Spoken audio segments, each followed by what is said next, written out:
आपको ये बताती हूँ कि हमारे मंत्रों में कितनी शक्ति है। तो कल्याण सागर जी महाराज जी थे उस टाइम, तो उनके पास में कई दर्शन करने पूछने के लिए, तो वो भैया कहने लगे मैं परमिशन दिला दूंगा महाराज जी को वहाँ ले जाने की। मैंने कहा भैया आपका परिचय? बोले महाराज जी के बेटा हूँ। तो मैंने सोचा अब कोई पूछने की जरूरत नहीं। लेकिन दूसरे दिन जब मैं उनके साथ जा रही थी तो रास्ते में उन्होंने कहा कि मैंने कल नमाज भी पढ़ी थी। अब आप सोचिए कि ऐसा सुन के कोई को भी दहशत हो जाएगी, कल कह रहे थे महाराज जी के बेटे और आज नमाज पढ़ी। तो मैंने उनसे तुरंत कहा कि भैया गाड़ी रोको, और उसके बाद में थोड़ी सी घबराहट हुई मुझे। मैंने कहा मैं नहीं जाऊंगी, मैं चली जाऊंगी ऑटो करके। उन्होंने कहा कि आप ऐसा क्यों सोचते? मैंने जो कहा था मैं महाराज जी का लड़का हूँ। कहने मेरे अब्बा खत्म हो गए थे तो महाराज जी के दोस्त थे, इसलिए उन्होंने घर पे जो भी गृहस्थ परिवार में बोले मुझे संभाला था, इसलिए मैंने आपसे गलत नहीं कहा कि मैं महाराज जी का बेटा हूँ। मैंने कहा नहीं आप कह रहे थे नमाज, तो कहने लगे मैं इस्लाम से हूँ इसलिए मैं कभी कभी नमाज पढ़ लेता हूँ, और आपका सुना कि 3 महीना शादी के हुए तो कल नमाज पढ़ी थी। लेकिन मैंने कहा नहीं भैया। तो उन्होंने कितनी अच्छी बात कही कि आप साध्वी के रूप में, मतलब आप लोग तो त्यागी बन गए हैं और आपके धर्म में कितनी शक्ति है। मैंने कहा आपको कैसे? उन्होंने कहा आपके नमोकार मंत्र से मेरी पत्नी के वाइट दाग ठीक हो गए हैं, उसको लकवा लगा हुआ था वो ठीक हो गई है। आप कहो तो यहीं बुलाऊंगा उसको, और नहीं तो कल बुलाऊंगा। और आप देखिए वो बहुत अच्छे व्यक्ति थे वास्तव में। उन्होंने कहा कि मैंने आज तक आपके मंत्र का 2.5 करोड़ जाप किया है और उसके कारण हमारे घर की सारी बाधाएं दूर हो गई। आप सोचिए आपको कहते नमोकार मंत्र तो आप कहेंगे ये तो माता जी ने टाल दिया। टाल नहीं दिया।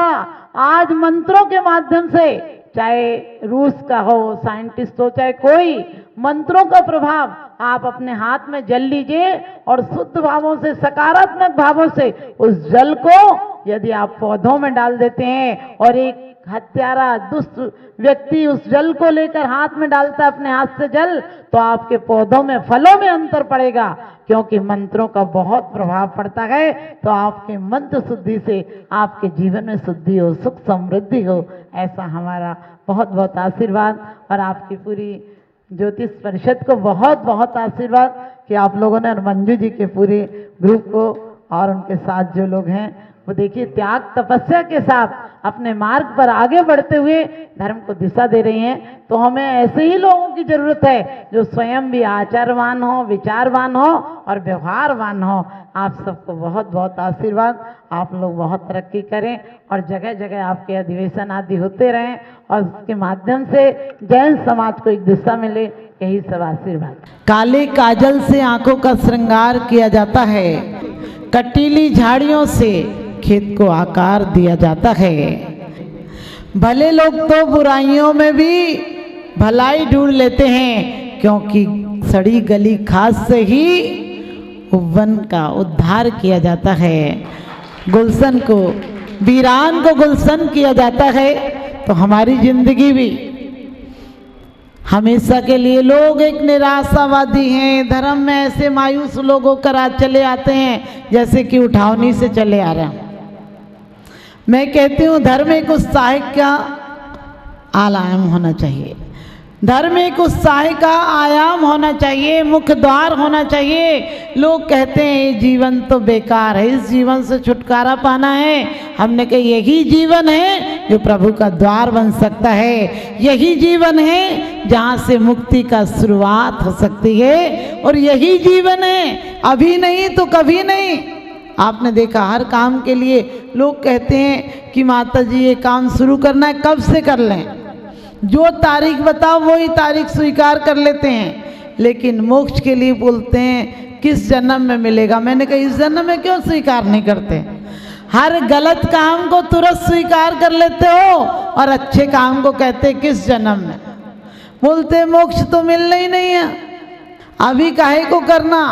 हमने कहा नहीं मिलना है तब भी शुभ की आराधना और उपासना करना, शुभ नहीं भी मिले तो भी आपको लाभ है, और अशुभ मिल भी जाए तो बेकार है। लोग कहते कुछ तो करना ही चाहिए। हमने कि कुछ करने की अपेक्षा करना बंद कर दो, क्योंकि बेवकूफ़ आदमी जो कुछ भी करेगा वो गलत ही करेगा। एक व्यक्ति कहीं गया और कहने लगा मेरी पत्नी खो गई, तुम लोगों ने देखी? उन लोगों ने कहा तुम लोग हमको बारात में ले गए थे क्या, जो तुम्हारी पत्नी बताएंगे? तो वो कहने लगा नहीं फिर भी बताओ। लोगों ने कहा तेरी पत्नी का नाम बता। उसका नाम फजीयत है। बोले तेरा नाम बता। बोले मेरा नाम बेवकूफ़ है। कहने लगा चिंता मत कर, तेरी पत्नी मिल जाएगी। बोले कहाँ मिलेगी? बोले तू जहाँ जाएगा वहीं मिल जाएगी, क्योंकि तू बेवकूफ़ है तो फजीयत तो जगह जगह पर मिल जाएगी। इसी प्रकार से हमारा ज्ञान यदि विपरीत मार्ग की तरफ चला, यदि भौतिकवादी पदार्थों के प्रति चला, यदि आज हमने जो दुनिया में दौड़ चल रही है कि जो लोग पश्चिम के लोग कर रहे हैं वो काम हमें करना है। हमारी भारत की संस्कृति पूर्व की संस्कृति है। हम उठना जानते हैं, मूंगना जानते हैं, हम ढलना नहीं जानते हैं। मुस्कुराती सुबह शाम में ढली होती है। जिंदगी की पीठ पर मौत लिखी होती है। बढ़ाना है बढ़ा लो धर्म की तरफ कदम, वरना सांसों की कोई गारंटी नहीं होती है। वरना सांसों की कोई गारंटी नहीं होती है। हमेशा हर दिन प्रभात मानना। सुप्रभात पाठ पढ़ लेते हैं, आप मंगलाष्टक पढ़ लेते हो, जीवन में मंगल आता ही नहीं।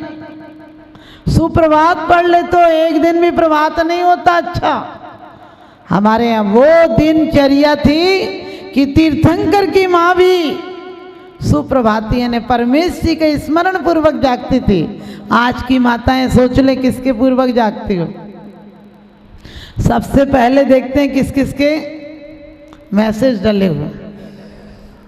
पहले देव पूजा बाद में काम दूजा। आजकल पहले पेट पूजा बाद में काम दूजा। ध्यान रखना, हमें आज महिलाएं सुधर जाएं, क्योंकि लोग कहते हैं लड़कियां क्या करेंगी, बेटियां क्या करेंगी। मैंने कहा बेटा से बेटी भली जो कुलवंती होए, नाम कमावे माई बाप को देश बड़ाई हो। कन्या है धन धूप सा तपना जिसका काम, और सुबह पिता के गांव है शाम पति के ठाव। किसी का घर बना देती है, किसी को विद्वान बना देती है, तो किसी को तीर्थंकर संत और अरिहंत बना देती है। उसका मुख किसको श्रेय जाता है? नारी को जाता है।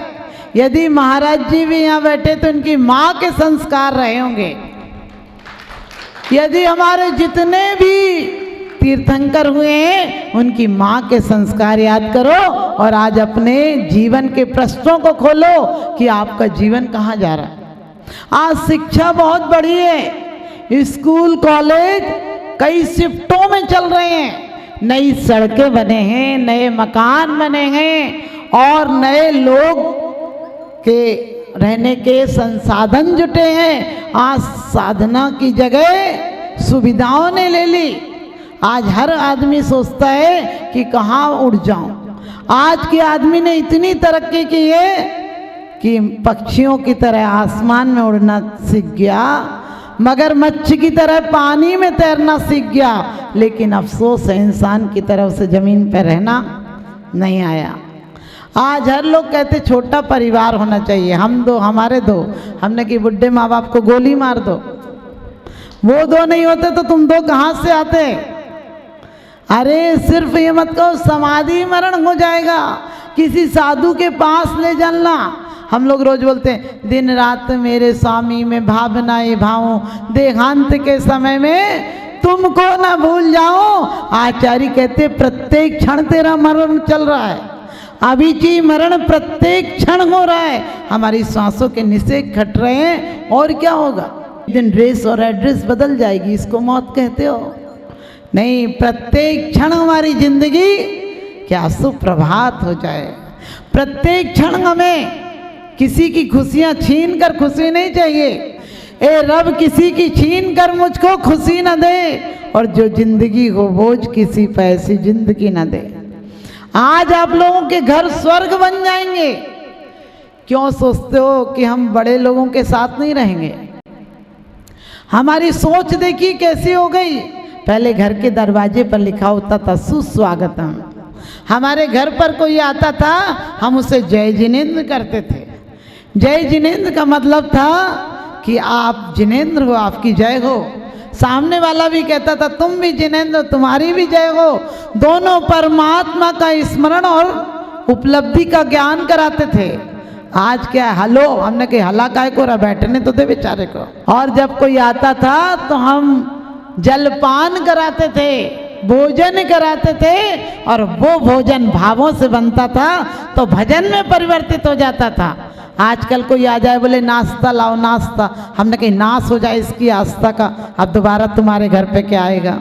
सोच के देखना, पहले कोई जाता था तो पैर छूती थी, जो नहीं छोटी बहुएं होती थी बड़ों के पैर छूती थी। आजकल ऐसे छूती हैं जैसे उसको बाई की बीमारी और सास को छूत की बीमारी, हाथ ही नहीं जाते वहाँ तक।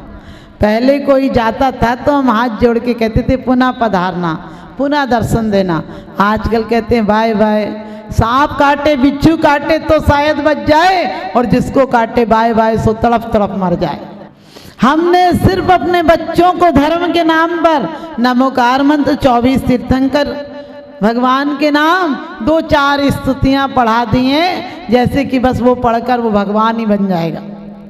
अरे सब लोग सोचो, आज अभी भक्तांबर की बात चल रही थी, बहुत बड़ी बात है। हमारे जैन शासन के अंदर जो शक्ति है वो विश्व के अंदर किसी धर्म और संप्रदाय में नहीं है। हम वो शासन में हमें गर्व होना चाहिए कि हम जैन शासन में जहाँ एक एक अक्षर क्या परमात्मा का अक्षर बन जाता है। लेकिन आज हम अखबार की रद्दी तो घर में रख लेंगे, एक जिनवाणी नहीं मिलेगी। इस कंप्यूटर जैसे दिमाग में 2-4 स्तुतियाँ भी कहो तो याद नहीं होती, बोले किताब उठा ले। हमने कि अगले बार तुम्हें दिमाग मिलेगा क्या, मिलेगा ही नहीं। अभी भक्तांबर की बात चल रही थी, यदि मान तुंगा चरी ने ताले तोड़ेंगे तो मैं कहती हूँ नारी जाति भी पीछे नहीं रही है। इतिहास उठाकर देख लो, जितने चबूतरे मिलेंगे दुनिया में सतियों के मिलेंगे, एक भी सत्ता का चबूतरा नहीं मिलेगा। तो हमारे संतों के चबूतरे तो मिलेंगे, क्योंकि संत हमारे सिद्ध होने वाले हैं। सिद्धों की श्रेणी में आने वाला जिनका नाम है, उनके ऐसे मुनियों के चरणों में सत मेरा प्रणाम है। लेकिन आज क्यों नहीं चाहते हम लोग? हम चाहते हैं बिल्कुल इधर हमने 1 रुपया डाला और उधर हमारी बीमारी दूर मंदिर में बैठे ही बैठे हो जाए।